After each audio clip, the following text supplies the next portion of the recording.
शिव महिमा।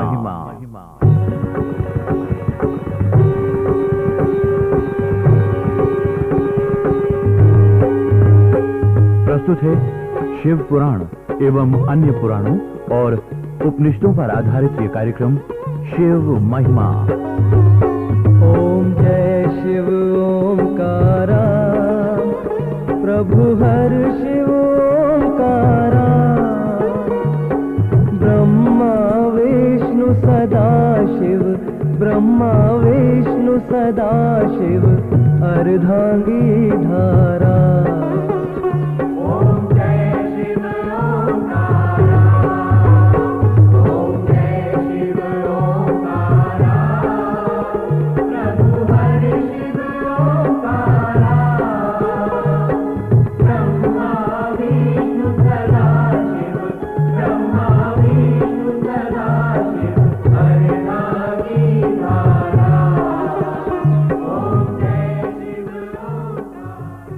शिव महिमा के पिछले प्रकरण में आपने सुना कि देवी गंगा शिव पुत्र उत्पत्ति के बीज के तेज और ताप से विचलित हो उठी थीं। नारद मुनि के परामर्श से उन्होंने ये बीज अपने ही जल में प्रवाहित कर दिया। बीज सरकंडे के खेत में जा उलझा। उससे 6 मुख वाला एक अति दिव्य शिव पुत्र उत्पन्न हुआ। प्रकृति की कलाओं और कृतिकाओं के आग्रह पर देवी पार्वती और देवाधिदेव ने अपने पुत्र कार्तिकेय को कुछ वर्षों के लिए उन्हें सौंप दिया। कार्तिकेय जन्म से तारकासुर भयभीत हो उठा। दैत्य साम्राज्य बचाए रखने के लिए दैत्य माता दिति ने सेना का नेतृत्व अपने हाथों में ले लिया। असुरों के पुनः बढ़ते अत्याचारों के कारण प्रभु शिव शंकर ने पुत्र कार्तिकेय को वापस बुलाने का निर्णय लिया। प्रस्तुत है इससे आगे की कथा। रूपांतरकार और निर्देशक हैं अनिल सूद।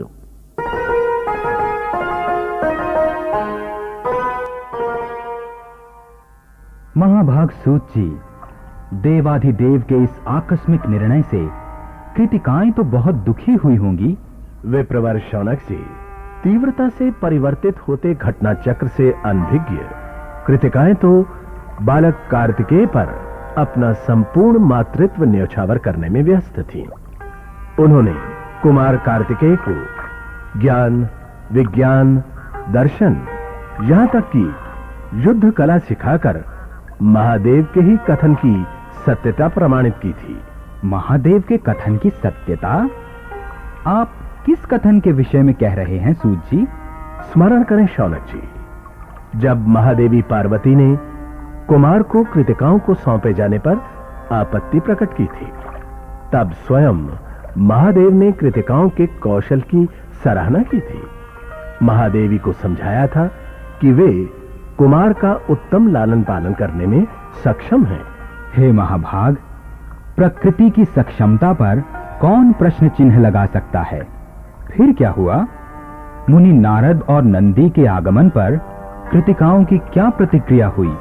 शौनक जी, अचानक इतने विशाल दलबल की उपस्थिति से पहले तो कृतिकाएं भयभीत हो उठी, परंतु तुरंत ही भय का स्थान क्रोध ने ले लिया।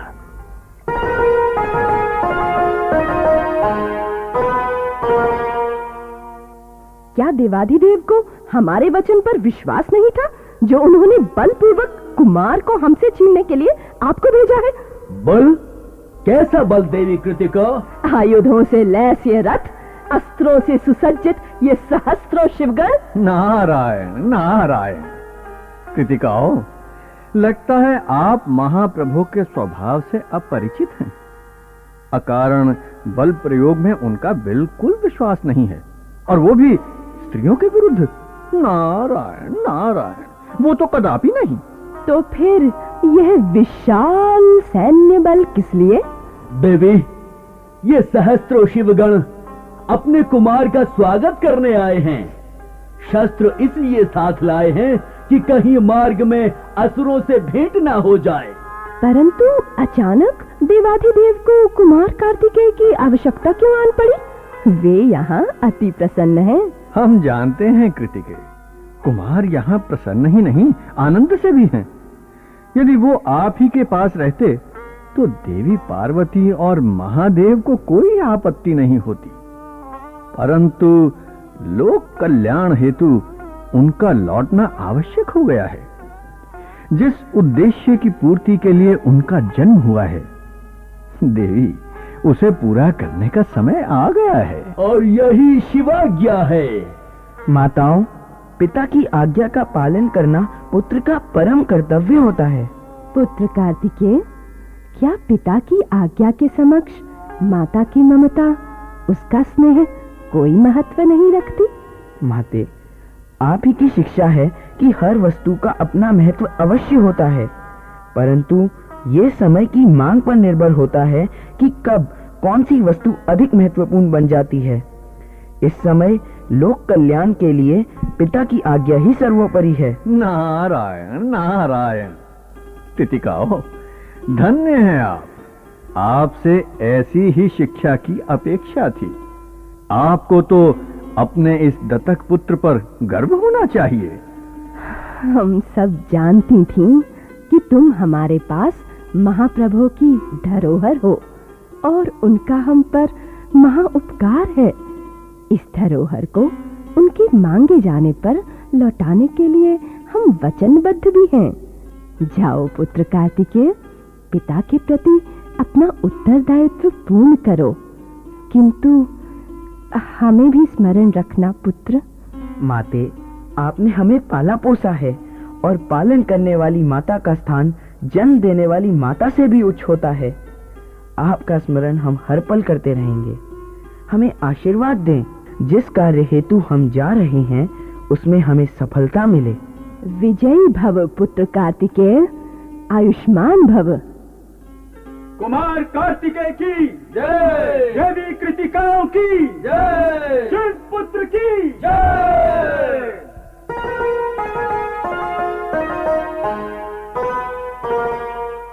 दैत्य माता दिति की जय। दैत्य सेनापति, इतने चिंतित क्यों प्रतीत हो रहे हो? क्या समाचार लाए हो?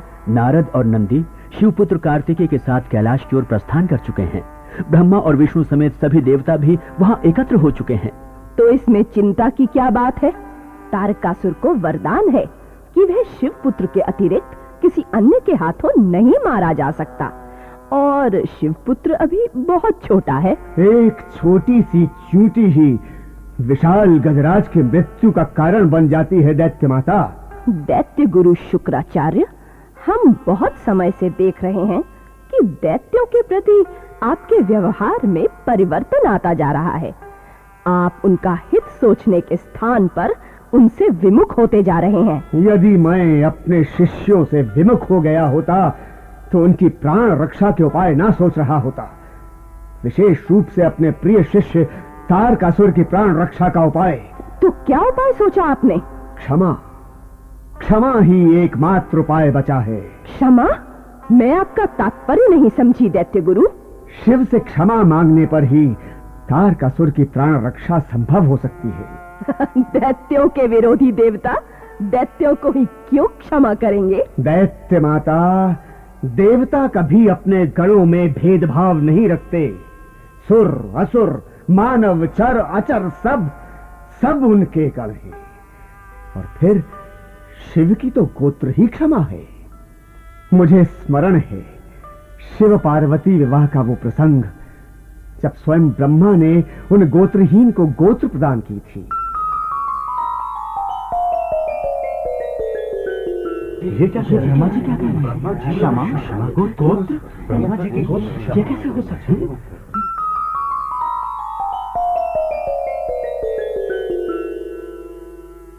दैत्य माता दिति, इसके पश्चात उन्होंने क्रोध में आकर भस्म किए गए कामदेव को भी क्षमा करते हुए उन्हें पुनः जीवित कर दिया। एक देवता ने दूसरे देवता पर उपकार किया, परंतु दैत्यों से देवता घृणा करते हैं और हम दैत्य देवताओं से घृणा करते हैं। वे पग पग पर हमारे अपराधी हैं। दैत्य साम्राज्य में क्षमा नाम का शब्द नहीं होता शुक्राचार्य। हम मात्र दंड देते हैं। अपने विरुद्ध किए गए कुकर्मों और अपराधों का। देवताओं ने हमारे विरुद्ध अपराध ही अपराध किए हैं। वे हमारे दंड के भागी थे, हैं और रहेंगे। और दैत्यों के अपराधों का दंड उन्हें कौन देगा? कैसे अपराध? कौन से अपराध? साम्राज्य विस्तार के लिए निरीह निरपराध प्राणियों की हत्याएं, नारियों का बलात्कार, शिशुओं का हृदय भेदन। साम्राज्य विस्तार की शिक्षा आप ही ने हमें दी है शुक्राचार्य। परंतु निरीह जीवों को सताने की शिक्षा कभी नहीं दी। उच्च कोटि के ब्राह्मण होने के पश्चात भी हम दैत्यों के गुरु बने। हमारा समान अधिकार में विश्वास था, इसीलिए हम दैत्यों को भी उनके अधिकार दिलाना चाहते थे। परंतु दैत्यों ने अहंकार में आकर उस अधिकार का दुरुपयोग किया है, हमारी शिक्षा का अपमान किया है। दैत्यों की निंदा करके तुम हमारा अपमान कर रहे हो शुक्राचार्य। जाओ, हम तुम्हें दैत्य गुरु के पद से हटाते हैं। हमारे सम्मान में तो स्वयं शिव भी शीघ्र अपना पद त्यागने वाले हैं। ऐसे में आपका मूल्य ही क्या है? अरे मूढ़ मते दिति, तू दैत्य वंश का नाश करने पर तुली है। तेरे नेत्रों पर अहंकार और दंभ की पट्टिका बनी हुई है। तू सृष्टि रचयिता का स्थान लेने का स्वप्न देख रही है। देख, अवश्य देख, परंतु सृष्टि रचयिता और पालक की संहार शक्ति भी देख। हम जा रहे हैं। जाइए दैत्य गुरु, जाइए।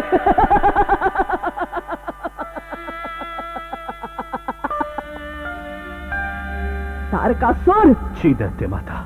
विगत में देवताओं की श्रेष्ठता के बारे में फैले इस भ्रम को तुम अपने बाहुबल से तोड़ चुके हो। अब देवताओं के भी देवता उस शिव के प्रति फैले भ्रम को समाप्त करने का समय आ गया है। परंतु दैत्य माता, क्या हिरण्यकशिपु का वंशज वज्रांग पुत्र तारकासुर एक छोटे से बालक से भयभीत हो उठा है? नहीं दैत्य माता, नहीं। हम या देवताओं को सदा परास्त करने वाला तारकासुर युद्ध कला भूल गया है? दैत्य माता, तो निश्चय ही अपनी माँ के दुग्ध के स्थान पर तुमने जल का पान किया होगा। दैत्य माता, हमारी माता के दुग्ध का अपमान ना करें। अपमान हम नहीं, तुम कर रहे हो तारकासुर। एक दैत्य माता के दुग्ध का मूल्य चुकाने के अवसर पर तुम पीछे हट रहे हो।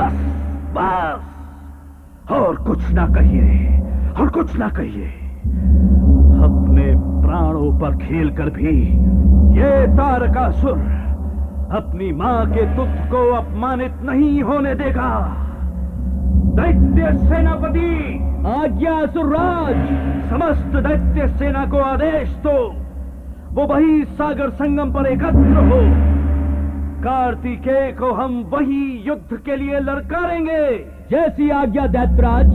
दैत्य माता, आशीर्वाद दे कि हम शिव पुत्र के 6 शीश आपके चरणों में अर्पित कर दे। दैत्य माता, आपके चरणों में अर्पित कर दे। ऐसा ही होना चाहिए तारकासुर। सेनापति प्रस्थान। दैत्यराज तारकासुर की जय। दैत्य माता दिति की जय। दैत्य माता दिति की जय। त्रिलोकी स्वामी तारकासुर की जय। त्रिलोकी स्वामी तारकासुर की जय। शिव पुत्र कार्तिकेय की जय हो। शिव पुत्र कार्तिकेय की जय हो। शिव पुत्र कार्तिकेय की जय हो। महादेव महादेवी की जय हो। महादेव महादेवी की जय हो। महादेव महादेवी की जय हो। विष्णु हरे, शिवपुत्र के दर्शन कर मन आनंद से भर उठा है। देखिए ना, रथ पर आरूढ़ षडानंद कार्तिकेय कैसी अद्भुत किरणों से प्रकाशमान हो रहे हैं। हाँ विधात, ऐसा प्रतीत हो रहा है मानो स्वयं भगवान शिव इस बालक में अवतरित हुए हों। उधर माता पार्वती और महाप्रभु के मुखमंडल पर भी तो पुत्र मिलन के इस अवसर पर स्नेह का प्रकाश चमक उठा है। अरे देखिए विधात, रथ से उतरकर कुमार कार्तिकेय इसी ओर आ रहे हैं। प्रणाम पिताजी। प्रणाम माते। चिरंजीवी भव पुत्र कार्तिकेय। प्रणाम ब्रह्मदेव। प्रणाम श्री विष्णु हरि। आयुष्मान भव। पिताजी, मार्ग में भ्राता नंदी कह रहे थे कि आपने किसी विशेष लोक कल्याण कार्य के लिए हमें स्मरण किया है। आज्ञा ने पिताजी, हमें क्या करना होगा? पुत्र कार्तिकेय, तुम्हें सहस्रों वर्षों से चले आ रहे तारकासुर के अत्याचारों का अंत करना है, उसका वध करना है। जाओ, देवताओं और शिव गणों की सेना का नेतृत्व करो और विधि के इस विधान को पूरा करो। परंतु हे नाथ, पुत्र कार्तिकेय का अभी तो आगमन हुआ है। आप तुरंत ही उन्हें रणभूमि में भेज रहे हैं। थोड़ा विश्राम तो करने दें। देवी पार्वती, विश्राम का एक एक पल तारकासुर के बल को प्रोत्साहित करेगा। स्वामी, ये भी तो देखें, कुमार अभी कितने छोटे हैं। उस अति बलशाली राक्षस का सामना कैसे कर पाएंगे? देवी पार्वती, पुत्र गणेश तो आपके शरीर के मैल से उत्पन्न हुए थे और नवजात थे। फिर भी आपकी आज्ञा का पालन करते हुए उन्होंने समस्त देवताओं को पराजित कर दिया था। स्वयं देवाधिदेव ही उन्हें पराजित कर पाए थे। फिर देवी, कार्तिकेय तो स्वयं शिव पुत्र हैं और बड़े भी हो चुके हैं। उनके बल पराक्रम पर तो किसी को भी संदेह तक नहीं होना चाहिए। और पार्वती, हमने समय को ही दृष्टि में रखते हुए कुमार को यहां बुलवाया है। देवताओं, कुमार कार्तिकेय को दिव्य अस्त्र भेंट कीजिए। और पुत्र, मैं तुम्हें अपना शूल, पिनाक और फरसा प्रदान करता हूं। ब्रह्मा का यज्ञोपवीत धारण करो पुत्र कार्तिकेय। पुत्र कार्तिकेय, मैं विष्णु तुम्हें किरीट और सुदर्शन चक्र भेंट करता हूं। कुमार, इंद्र की ओर से ये ऐरावत हाथी और वज्र स्वीकार करें। पुत्र कार्तिकेय, अपनी माता से तुम शक्ति को ग्रहण करो।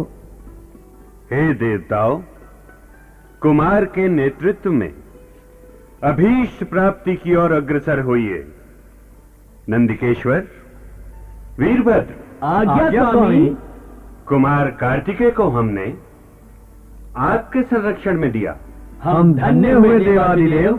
हे माते पार्वती, हे पिताजी, हमें आशीर्वाद दे कि तारकासुर का शीश हम आपके चरणों में लाकर अर्पित कर सके। विजयी भव पुत्र। आयुष्मान भव पुत्र। प्रस्थान हो। कुमार कार्तिकेय की जय। शिवनंदन कार्तिकेय की जय। तारकासुर संहारक कुमार कार्तिकेय की जय। अपने प्राण बचा तारकासुर, हम आ रहे हैं। अरे अत्याचारी तारकासुर, तेरा अंत आ गया है।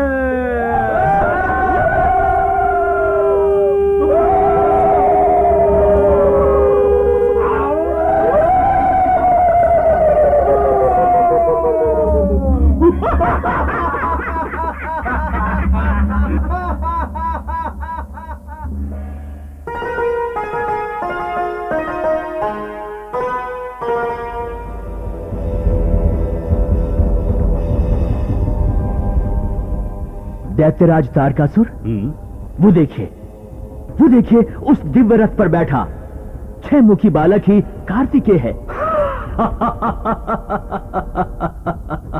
क्या वो है कार्तिकेय? अरे ये बालक तो हमारे पग की धूली के बराबर भी नहीं है। ये हमें क्या मारेगा? हम व्यर्थ ही भयभीत हो उठे थे। अरे ब्रह्मा, अरे विष्णु, ये किस 6 अंगुल के 6 मुखधारी बालक को लेकर हमारे वध की इच्छा से यहां आए हो? ये तो हमारी मुष्टि का एक प्रहार भी सहन नहीं कर पाएगा। अरे अहंकारी तारकासुर, क्या तू देख नहीं रहा? तेरे समक्ष तेरा ही मांगा वरदान खड़ा है।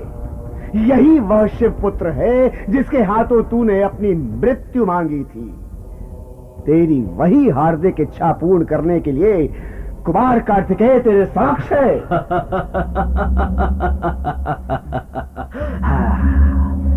ये हमें क्या हानि पहुंचाएगा? मैं अकेला ही इससे युद्ध करूंगा।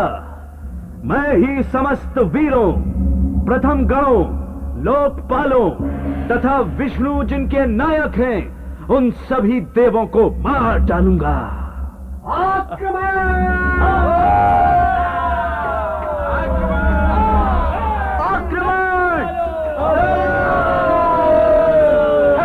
स्वामी कार्तिकेय, मुझ सेवक वीरभद्र के होते हुए आप युद्ध करें, ये मुझे शोभा नहीं देता। मैं अभी तारक को मारता हूं।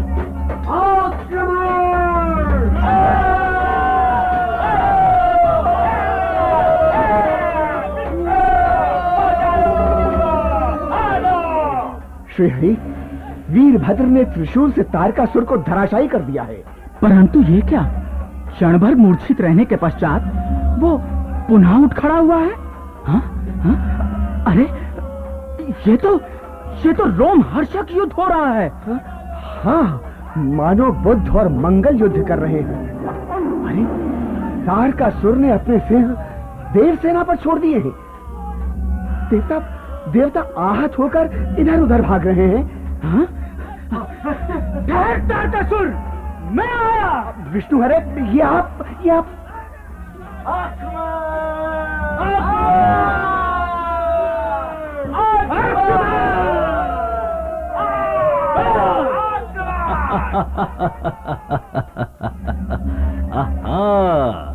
स्वयं लक्ष्मीपति विष्णु युद्ध भूमि में उतर आए हैं। स्वागत है। वर्षों से आपको युद्ध का अभ्यास ना हुआ होगा। आइए कुछ युद्धाभ्यास करा दूं। मेरा तो एक पदघात ही आपको युद्ध भूमि छोड़ने पर विवश कर देगा।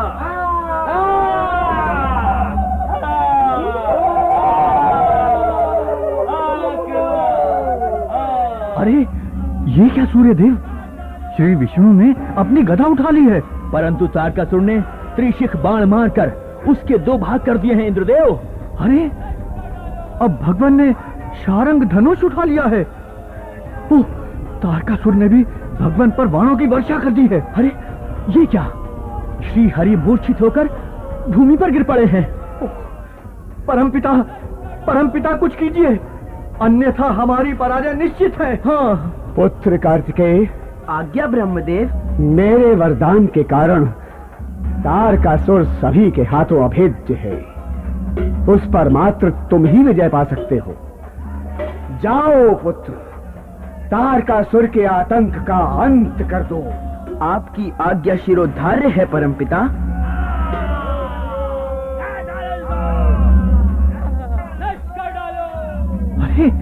अरे ये क्या? कुमार कार्तिकेय रथ से उतरकर पैदल ही तारकासुर की ओर बढ़ रहे हैं। एक परम कांतिमान उल्का की भांति उन्होंने अपनी शक्ति को उठा लिया है। दैत्यराज कार्तिकेय इस ओर आ रहा है।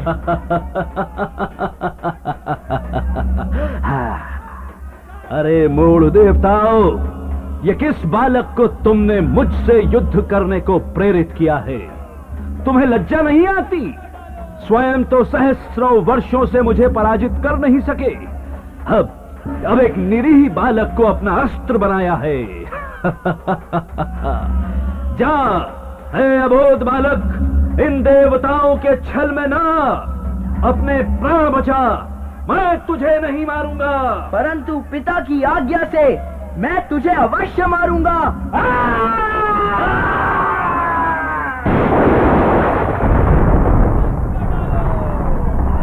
आज तेरे आतंक का और तेरा अंत आ गया है। इस युद्ध में कुमार कार्तिकेय की विजय सुनिश्चित है। एक बार फिर अपने कर्मों कुकर्मों का स्मरण कर ले और शिवपुत्र के हाथों नरकगामी हो। शिवपुत्र के हाथों नरकगामी हो, नरकगामी हो, नरकगामी हो।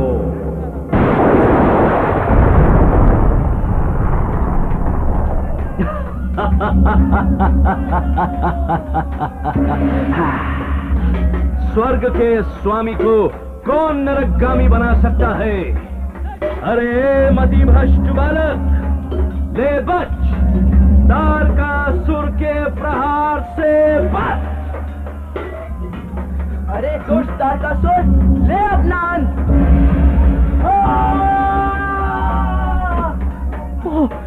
देखिए, कुमार कार्तिकेय ने शक्ति द्वारा तारकासुर का वध कर दिया। अरे पाही पाही, रक्षा कीजिए, रक्षा कीजिए, पाही पाही, रक्षा कीजिए, रक्षा कीजिए। अरे कितने ही असुर प्राण रक्षा के लिए कुमार के चरणों में लौट रहे हैं और सहस्त्रों पाताल में घुसे जा रहे हैं। अरे ये क्या? कुमार परमपिता ब्रह्मा और श्री विष्णु के समक्ष नतमस्तक हो रहे हैं। परमपिता श्री विष्णु, माता पिता और आप सबके आशीर्वाद से मैंने अपना नियत कार्य संपन्न किया। पुत्र कार्तिकेय। पिताजी, आप? पुत्र, तुम्हारी विजय का समाचार सुनकर हम तुम्हारे लौटने की प्रतीक्षा न कर सके। कार्तिकेय, माता पिता का आशीर्वाद तो सदा अपनी संतान के साथ रहता है। यह संतान का कर्म है जो उस आशीर्वाद को फलीभूत करता है। कर्म की अनुपस्थिति में आशीर्वाद का कोई महत्व नहीं होता। प्रभु शिव शंकर की जय, माता पार्वती की जय, कुमार कार्तिकेय की जय।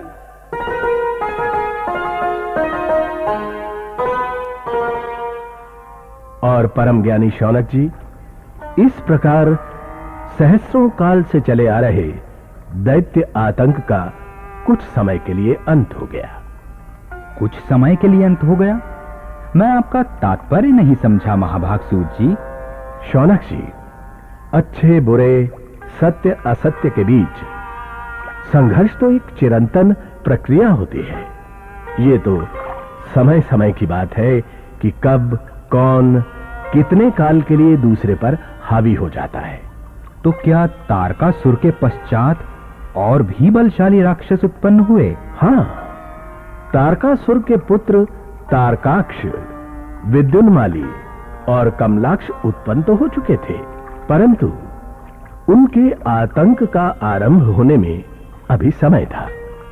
तो इस बीच क्या हुआ सूत जी, वो बताइए। ये बताने में भी थोड़ा समय है।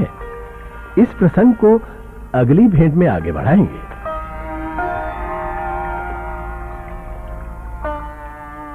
श्रोताओं, शिव महिमा का आज का प्रकरण शिव पुराण के रुद्र संहिता चतुर्थ खंड के 3 से 12वें अध्याय तक से लिया गया था। रूपांतरकार और निर्देशक थे अनिल सूद। भाग लेने वाले कलाकार थे सुरेंद्र सेठी, गौरव मारवा, रजनीश शर्मा, दीपांश, कमल साथी, रूमी मलिक, राजेश आहूजा, सलीम, मनोज भटनागर, अजय मनचंदा, एस.के. बत्रा, हर्ष बाला और नीरज यादव। संगीतकार थे राजीव हक्सर। गायक गणेश प्रसाद विद्यालंकार और मंजीत भाटिया।